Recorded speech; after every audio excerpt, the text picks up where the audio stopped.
In a note to employees circulated last week, Atlassian co-founder Mike Cannon-Brookes wrote, "Our approach is not AI replaces people, but it would be disingenuous to pretend AI doesn't change the mix of skills we need."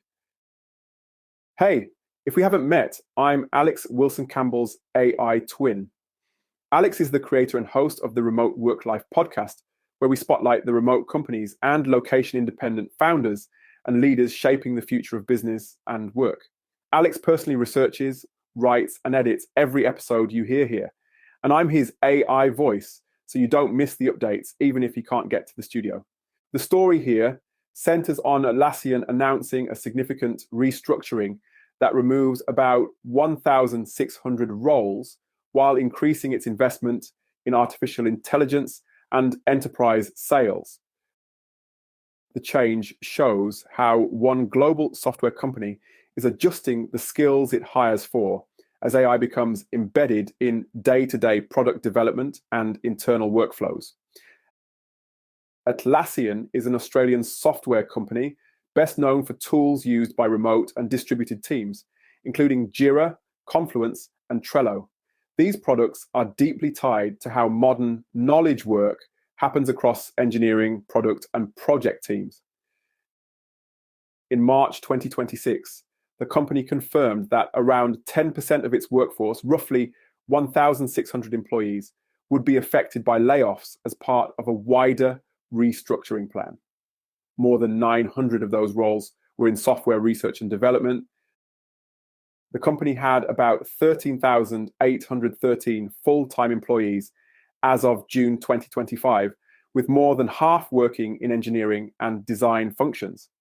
That context matters because most of the roles affected sit close to the core of how Atlassian builds and ships software.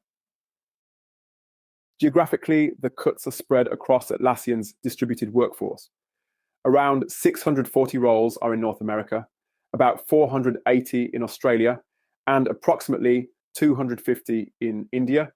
The remaining roles are located across Japan, the Philippines, Europe, the Middle East, and Africa.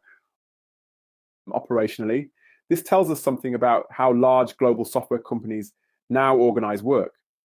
Development teams, product teams, and support functions operate across multiple time zones. Decisions about restructuring, therefore, ripple across a distributed organization rather than a single office location. Alongside the layoffs, Atlassian also announced a leadership change. Chief Technology Officer Rajiv Rajan will step down at the end of March. Two leaders described as next-generation AI talent, Tarun Mandana and Vikram Rao, will take on the role jointly. The company framed the restructuring as part of a shift towards stronger investment in artificial intelligence and enterprise sales.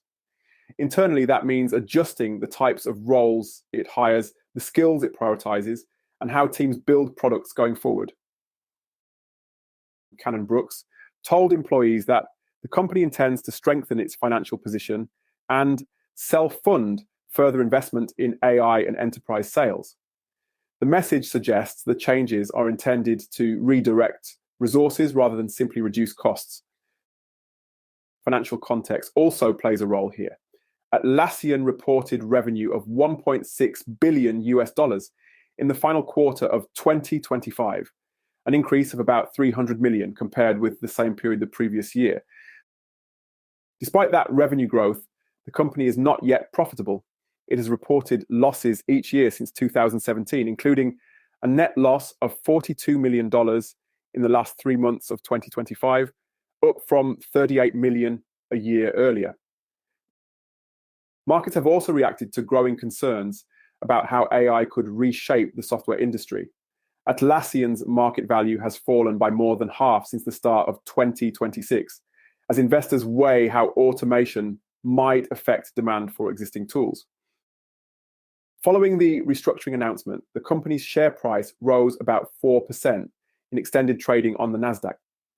Investors appeared to interpret the move as a step toward improving margins and accelerating the company's push into AI-driven products. For the employees affected, the transition is immediate and personal. A union representing workers in Australia said the consultation process will run until March 19th, with final termination expected on April 2nd. Those leaving are expected to receive at least 16 weeks of pay, extended healthcare plans, and early pro rata bonuses. A $1,000 technology payment will also be provided once company laptops are returned. The company also kept its internal Slack channels open for longer than usual, so colleagues could say goodbye. According to Cannon Brooks, those channels stayed active for at least 6 additional hours, so teams could say farewell to one another. Situations like this illustrate how AI adoption shows up in real operational decisions inside technology companies. The conversation is rarely framed as a direct replacement of people by machines. Instead, it appears as a recalibration of the skills companies believe they need next. When an organization begins embedding AI across development, customer support, product management, and internal workflows, the mix of roles inevitably shifts. Some positions shrink, new ones appear, and existing jobs start to require different capabilities. For remote workers operating in distributed teams, this kind of transition increasingly shapes the environment in which remote work happens. The tools change, the workflows evolve, and the expectations around technical literacy continue to rise. For founders and leaders running distributed organizations, moments like this carry additional operational challenges. When teams are remote, communication travels almost entirely through written channels such as Slack, internal documentation, and recorded updates. That means restructuring announcements are often read multiple times, shared across channels, and interpreted without the benefit of face-to-face context. In that environment, the clarity of the message and the timing of the message become especially important. The Atlassian restructure is one example of that broader shift playing out inside a large global software company. That's it for today on the Remote Work Life podcast.